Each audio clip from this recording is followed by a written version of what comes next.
Good morning, ladies and gentlemen.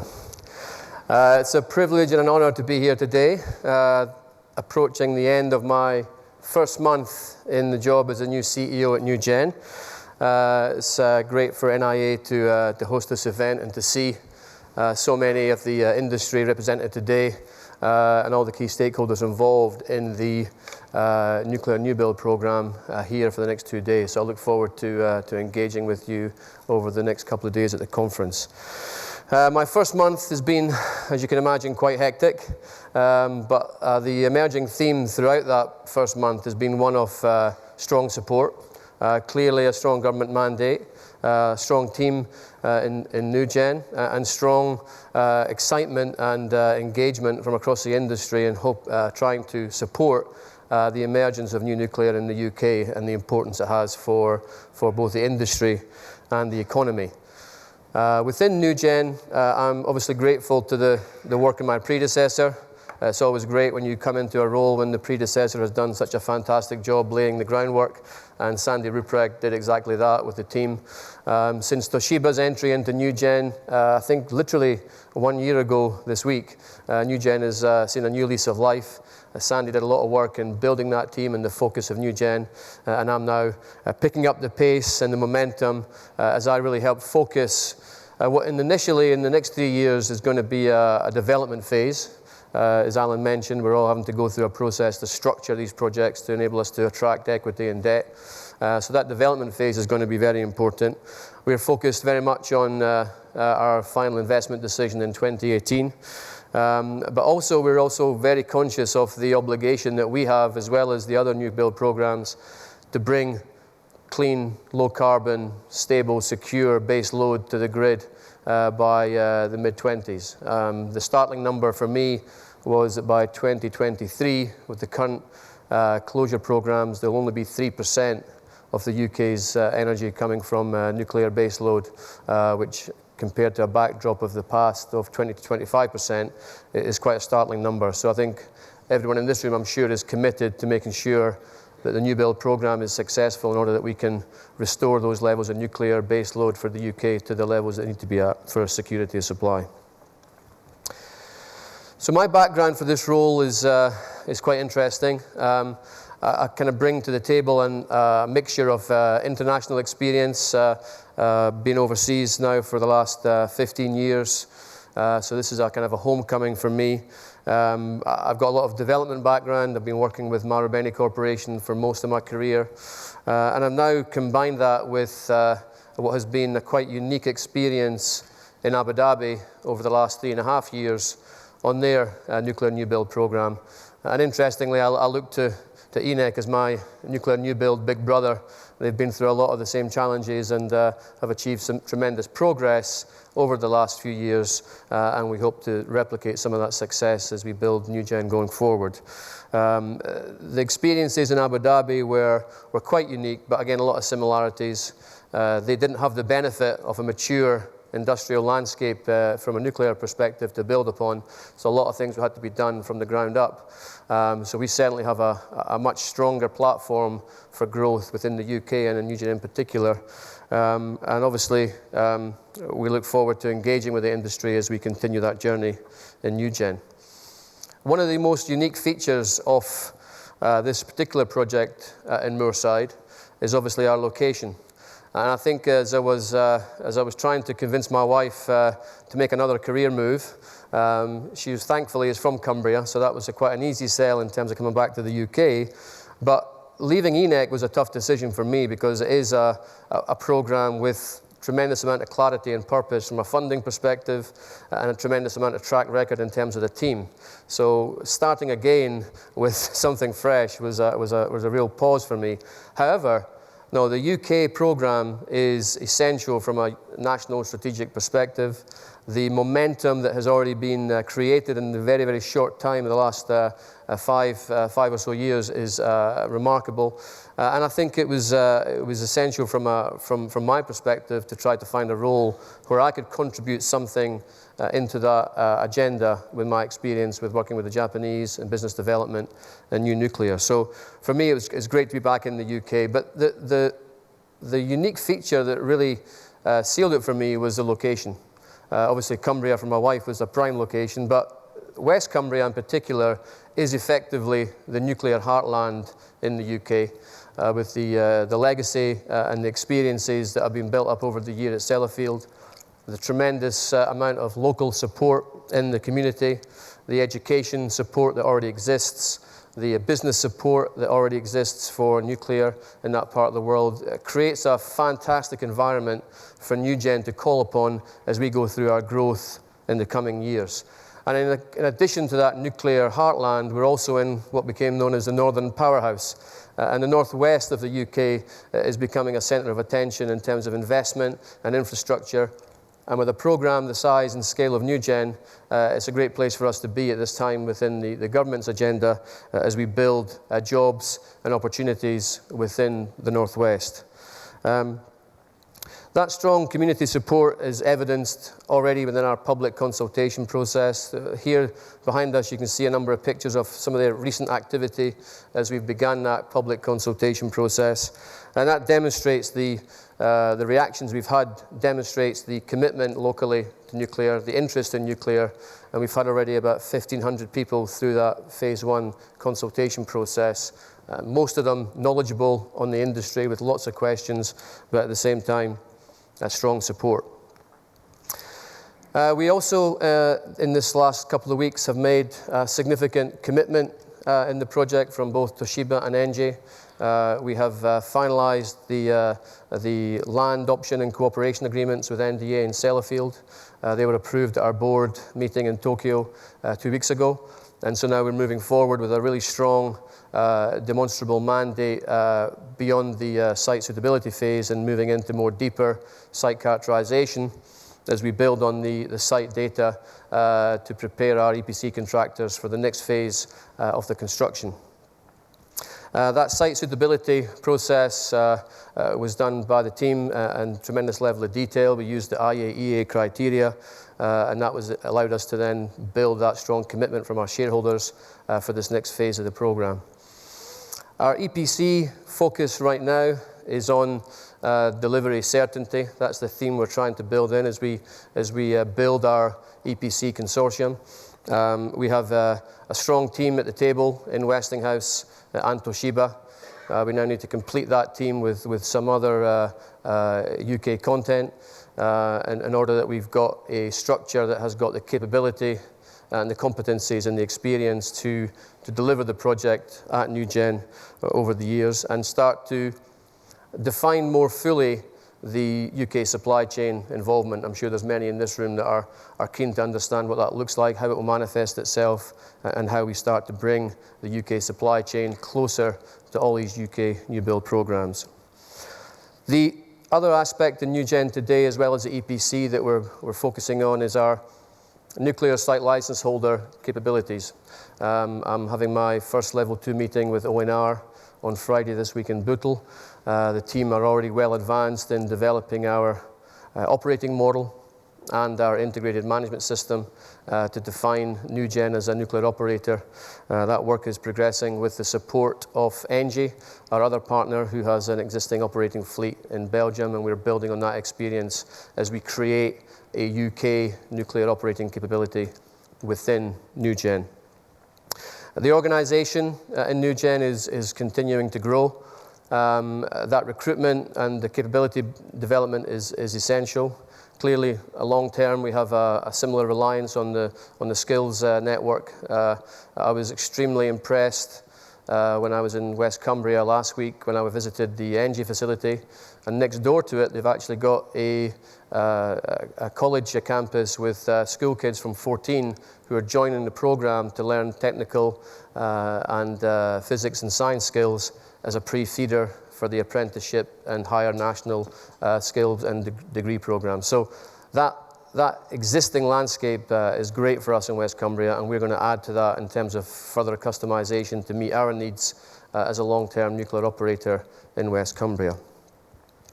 The organisational growth is also something that we're going to continue that recruitment drive. You're going to see NuGen grow significantly as we prepare through the next 3 years in the development phase to finalise our EPC and to increase our level of engagement with the government. Now, as it comes to government engagement, I think I described it last night to somebody as we're kind of waiting for the fog to lift over Hinkley Point C to see where the path forward is. And I think that's as much as we can really say at this point in time. There's a lot of anticipation. We are certainly very keen for EDF to come out of that successfully with a great deal. And then we look forward to then engaging with the government on how they want to proceed. I expect they'll want to proceed faster and cheaper, and I think that will be the challenge for us to make sure we've got the solutions in place to support that objective that the government's going to come to the table with. And as we look at that landscape today, I think it's important for us to get some clarity around that landscape, because it's essential that we start with the end in mind. And if the end in mind is really attracting investment from equity, building in debt, that does have a significant impact on EPC structures and on risk allocation within the organisation. And so it's important for us to get that clarity as early as possible so we can start to build in the path forward to attracting new equity into the programme over time. So as I try to wrap up my remarks, for me, the key features in NuGen are we have the right team, with Toshiba and Engie as shareholders, with a strong presence in West Cumbria, and a great development team, an operational team growing currently in Manchester in our new headquarters. We have the right technology. The AP1000 Westinghouse technology has a strong track record. Westinghouse are a legend within the industry in terms of their experience and heritage. And the AP1000 units, there are currently 8 in construction, and I think NuGen is number 17 in the pipeline. So obviously the lessons learned and the experiences from Westinghouse and Toshiba in both the US and China will play heavily on our structure as we move forward, again with delivery certainty in mind as we structure our EPC and the construction phase. And we also have, as well as the right team and the right technology, I believe firmly we're in the right location. West Cumbria is tremendously excited to host a nuclear baseload generating plant with the 3 AP1000 units. And we intend to be a good neighbour.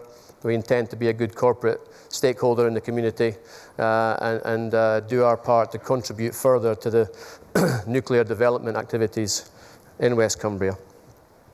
And finally, I think for me, this is really about creating solutions that will form part of the next 60 years nuclear baseload solution. This country has benefited from nuclear as a source of power for the last 60 years, and that 3% number in 2023 is something that should give us all cause for action.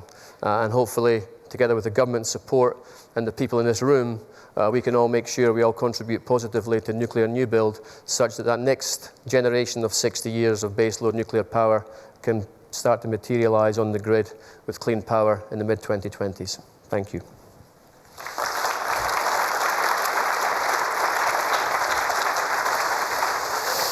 Thank you very much, Tom. You talked there about replicating some of the successes of your work out in Abu Dhabi. What do you think are the key lessons you learned from that work that you're going to bring here? Well, I mean, Abu Dhabi is different in many ways, but one of the things they did benefit from that allowed them to move fast, quickly with their program was clarity and purpose. Now, they haven't got the same level of government organisation that we have in the UK, but still that should be a benchmark for us. And that clarity and purpose is really important to enable people like the new build guys to move forward and actually start construction. And I think Alan made the point that when we actually start to see some real construction and we've got clarity and purpose around the new build program that's manifested itself in certainty around the construction activities and the timelines towards commercial operation, then I think we'll have some real traction in the UK. Yeah, and it was great to hear you, Tom, talk about having the local support in Cumbria, having the technology and things. But what are the challenges? Well, I think the challenges for all of nuclear new build is making sure public perception is in the forefront of our mind, and we do our most to communicate the benefits of new nuclear and the benefits of nuclear overall. Now, I think we are sometimes as an industry a little bit shy to sing our praises because the industry has had some challenges in the past. But I do think it's important that we rise above that and we make sure that the population and the government understand that nuclear is an essential part of the energy mix in order for an economic growth within the UK. And if we're going to have any material impact on our carbon footprint, we need to have a significant baseload of nuclear energy in the UK. Okay. Is there anybody who'd like to ask a question to Tom at this point? Yes, gentleman over there. Again, if you could just, we'll get a microphone to you, and if you could stand up and tell us who you are. Thanks. John Robertson, Gen 2 training. The question is really about skills development. In many respects, the skills challenge that you faced in the Emirates must be even more extreme than the skills challenge we have here. But what lessons do you bring from the Emirates about developing skills for a long-term project such as this? That's a great question, John, thanks. I think the key learning in Abu Dhabi when it came to skills was start early and spend big. There was no other way to approach it, and that's exactly what they did with scholarship programs, with student programs, and with recruitment with Emiratis into the nuclear program. They're starting from scratch, so they're having to build training facilities, education programs, on-the-job training. So the 4-year development programs for young Emiratis coming into that nuclear industry is quite a commitment to be made. I think that level of advanced planning and strong commitment with whatever government and local support is needed in order to build that program and build it early is going to be key. It's remarkable to think that within the short time that I was in Abu Dhabi, 3.5 years, they went from an ENEC alone 400 people to 1,700 people. And at one stage, they were hiring 80 people a month. So it took a lot of time to build up that level of capability and that level of recruitment, especially while maintaining an unrelenting standard for excellence and quality. And I think that's the other thing is the Emirati program has really been built around a strong commitment and foundation around excellence and quality. You can imagine in the early years there was a lot of effort put in on the behavioural side of things, but after about the first 12 to 18 months, the performance of the students in that program was outstanding, and that's because we combined expertise from around the world to build a first-class, world-class training facilities and invested early. So I think for us at NuGen, the challenge for us is, that Alan mentioned, we're a long way from operations, but the question is when do we start and how much commitment do we make early? And the earlier the better, and the more we invest sooner, the better the benefit will be in time. So are you going to spend big? Spend big in the context of training. Yes. You mentioned about working with Westinghouse. When are we likely to hear about contracts starting to be announced? Well, we've one of my sessions last week was an EPC strategic review with Westinghouse and Toshiba. Between them, tremendous experience and capabilities. Tractable, our owner's engineer, part of the ENGIE family, at the table as well. We are, I think, in a similar stage to where Alan is, trying to complete that Tier 1 consortium. It's important that we get the risk allocation clearly defined and that we make the right selection into that consortium with the partners who are going to both sign up to the risk allocation that will be necessary for the project to be successful from a attractiveness to equity, need to be confident that we have the delivery certainty within that team, and also that we've got the right level of resources to support the process going forward with the government and whatever the cost discovery and verification demands are throughout the rest of that EPC cycle. So we're in the selection stage and in finalisation stage, and I think, like Alan, in the coming 3 or 4 months, hopefully we'll reach a conclusion. So what can the supply chain do to prepare themselves to bid? I think the supply chain here needs to increase the level of engagement with the key players. Westinghouse and Toshiba are here. We want to encourage UK supply chain involvement. But I think there's a challenge for us as an industry. And I'm only here for a month, so I'm trying to work out exactly what level of commitment is expected of us in terms of the UK supply chain. We have 3 different pressures in terms of cost. We have delivery certainty, and we have UK content. And if we can get all 3 of those things right with a low-cost solution with delivery certainty, there's no reason why there can't be large volumes of UK content in the programme. But the challenge is, given the gap there's been in nuclear new build in the UK, some of that skill set isn't in this country right now. So how do we build on that? But also importantly, how do we attract other companies that have not been historically associated with nuclear into the industry in order that they can become qualified as nuclear suppliers. And I think that's an area I'm interested to learn more about, because I think there's some potential out there that isn't been fully tapped yet in terms of bringing others with competencies to the table who can participate in the supply chain. Yeah, okay. Any further questions before we wrap things up? Yes. We'll just get a microphone to you. Thank you. Hi Tom, it's Matt Burley from Atkins Energy. The AP1000 builds to date have been challenged a little with module quality from the vendors.